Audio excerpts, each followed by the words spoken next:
ठाकुर समाज, क्षत्रिय समाज से आप आते हैं, उसकी जो मतदाता संख्या है वो तो बिजावर विधानसभा क्षेत्र में काफी कम है इन दोनों जातियों के मुकाबले। फिर वहां कहाँ ठहरते हैं आप? मैं ये मानता हूँ अंकुर भैया कि चुनाव लड़ने के लिए किसी भी नेता को किसी भी जाति से एसोसिएट करना ही नहीं चाहिए। मैं नहीं चाहता कि कोई मुझे इसलिए वोट दे कि मैं उनकी जाति से आता हूँ, और मैं चाहता हूं कि ऐसे जातिगत जो आंकड़े होते हैं इन पे राजनीति भी अब बंद हो। जातिगत आंकड़ों से अंत में होता क्या है, आप खुद मुझे बताइए।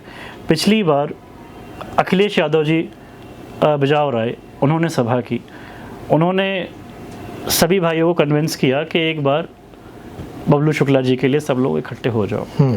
यादव समाज में एक अच्छी ऊर्जा का संचारण हुआ। सभी यादव भाई मोटरसाइकिलें ले करके गए केवल समाज के नाम पे कि अखिलेश भैया ने बोला है तो ये काम तो अब करना है। उसके बाद बबलू शुक्ला जी चुनाव जीते। मैं ये नहीं कहता कि सिर्फ यादव समाज की वोटों से जीते, अन्य लोगों ने भी सहयोग किया, पर अन्य लोगों ने तब सहयोग किया जब देखा कि यार ये व्यक्ति जीत सकता है।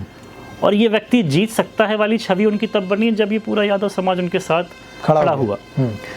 लेकिन उसके बाद आप बताइए कि शुक्ला जी ने क्या उस चीज़ का मान रखा। अखिलेश यादव जी ने, जो कि मैं मानता हूं कि सबसे बड़ा योगदान अगर बबलू शुक्ला जी की जीत में किसी एक व्यक्ति का है तो अखिलेश यादव जी का है, उन्होंने इन्हें एक आदेश भेजा था, क्योंकि ये उनकी पार्टी के सदस्य थे, कि जब राज्यसभा की वोटिंग हो रही है तो आपको भारतीय जनता पार्टी के विरोध में वोट डालना है। लेकिन क्योंकि बीजेपी उस समय पे बड़ी उदार भाव में थी, सभी को पैसा बांट रही थी, तो केवल एक आदेश अखिलेश यादव जी का, वो भी इन्होंने नहीं माना और उन्होंने भारतीय जनता पार्टी के पक्ष में वहाँ पे सदन में वोटिंग की। उसके बाद अखिलेश यादव जी काफ़ी नाराज़ भी हुए, आज भी नाराज़ हैं। और फिर आप लोकल यहाँ पे आ जाइए, यादव समाज ने भी कभी कोई ऐसी कोई सामूहिक मांगे नहीं की कि हमें आप विधायक बन जाएंगे तो ये दीजिएगा।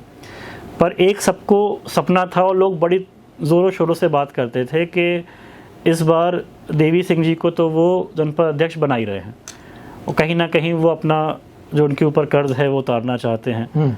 पर जब असल में समय आया तो उन्होंने उन्हें जनपद अध्यक्ष नहीं बनने दिया। जनपद अध्यक्ष बनाया ऐसे व्यक्ति को कि जो उनके नीचे रह सकता हो और नेता बनने की आगे प्रयास ना करे। फिर उन्होंने उसका पलट के उन्होंने प्रयास ये किया कि मैं नगर पंचायत में यादव समाज से अध्यक्ष बना देता हूँ। पर नगर पंचायत में भी उन्होंने अध्यक्ष ऐसे व्यक्ति को बनाया जो कि मैं मानता हूँ कि उनके घर से ही नगर पंचायत चल रही है। कहीं पर भी नेतृत्व करने का अधिकार उनने उस व्यक्ति को या यादव समाज को कहीं नहीं दिया। तो जब उसका कुछ फल निकल कर के आता ही नहीं है, हर नेता सामाजिक रूप से केवल शोषण ही करना चाहता है, तो इस सामाजिक तरीके की राजनीति को बंद भी करना चाहिए। आपको छवि देखनी चाहिए, आपको विश्वास देखना चाहिए कि कौन नेता आपके लिए कुछ कर सकता है, आपके क्षेत्र के लिए कुछ अच्छा कर सकता है। क्या उसके विचार आचार ऐसे हैं कि अगर वो विधायक बनेगा तो आपके क्षेत्र में जो मैंने प्रमुख 3 मुद्दे आपको बताए हैं, शिक्षा, चिकित्सा, रोजगार, इस पर कुछ काम करके कुछ बदलाव लेकर के आ सकता है। क्या वो न्याय के साथ खड़ा होने लायक व्यक्ति है कि वो वहाँ पे भी देखेगा कि मेरी जाति का है तो इसके ऊपर केस नहीं लगेगा भले ही इसने मर्डर किया हो, और क्योंकि किसी और जाति का है तो इसके ऊपर तो नकली मुकदमा एक लगना ही चाहिए तभी इसको अकल आएगी। तो ये जो जातिगत राजनीति है, जब तक जनता खत्म नहीं करेगी तब तक नेता भी खत्म नहीं करेगा।